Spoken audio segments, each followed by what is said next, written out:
All right. Welcome again to this week's conversation about the politics of our country, about what is going on, just trying to understand why our policies being done the way they are, why some politicians doing what they're doing. And we just try and dissect it and analyze it and try and come up with something that we as ordinary people can actually be able to walk out of this conversation with. I'll start with something very interesting that happened this past week.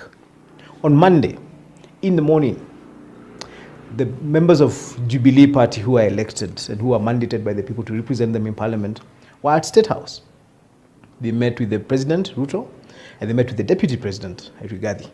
A day before, I think, or 2 days before, they had also met with Rigathi privately in his office. So it was just a follow-up conversation. And, you know, they were sitting down, they were planning, they were discussing. And if I'm not wrong, what I heard is that they came up with an arrangement of how they're going to work with this government, despite the fact that they are actually officially recognized or referred to as opposition in the current matrix. Now, the interesting thing was that on the same day, the Secretary General of the Jubilee Party was in Kamukunji with other Azimio leaders. And the primary message from Kamukunji was that Azimio does not recognize this government. As a member of Jubilee, my problem with that particular event is this. So who is speaking on our behalf as a party? I know we were the ruling party up to 22nd of August. We lost that election. It didn't go the way we wanted.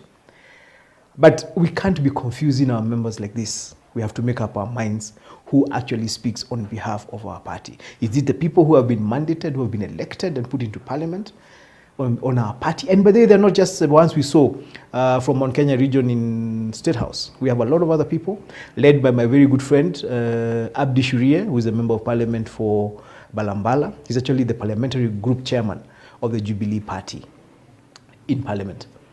And sometimes I want to ask him, when I listen to Kioni saying some things, I want to ask him, is this the position of the party as it exists, especially in Parliament?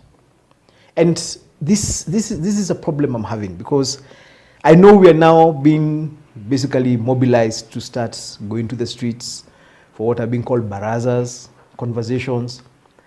And the same thing I said in 2018 is the same thing I'm going to say today. Isn't it too early to start having a national political campaign? And this, in my opinion, has come from the fact that we've refused to normalize the acceptance that when you go to an election, it is one person who wins, and everybody goes back to the drawing board to prepare for the next election if you want to participate in the next election. The Kikuyus have a very good saying, Otatige dakora. Otatige dakora. Meaning, if you cannot leave, if you do not leave, you will not find. If I don't leave this book here, if I live with it, I will not find it here when I come back. What does that mean in the political conversations that we have?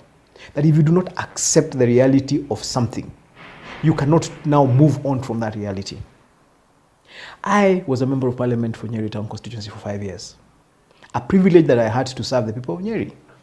I went to the elections, frontliner, and I lost that election. Today, a different Nyerian is representing the people of Nyeri in parliament. This is his season. The other one was mine. One day, I might have another season to represent the people of Nyeri, or maybe I might not. But I have had to move on. I cannot continue, I cannot stay within that, oh, I was a member of parliament. That has changed. We need to socialize that with all our leaders. That when you go to an election, one person will win, one person will lose. If you are 9 of you, if you are 8 of you, you're 4. The last election had 4 presidential candidates. One person was going to become president.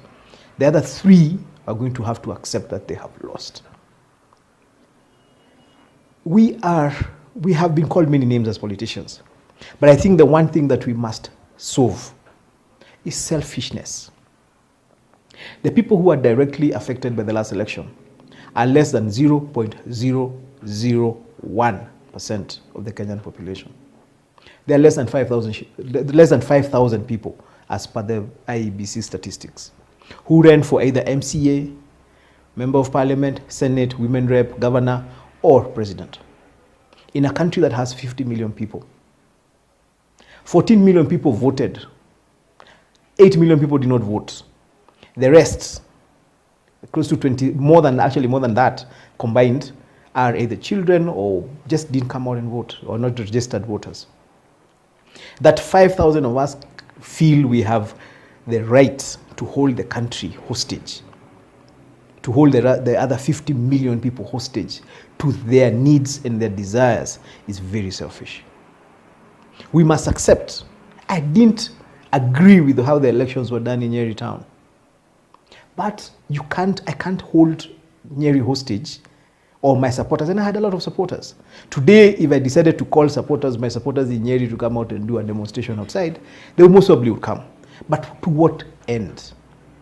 The new member of parliament has already been sworn in and he's already working. He's the one who's deciding where the CDF is going to go. Today, we have a president. Even if Wajakoya was to call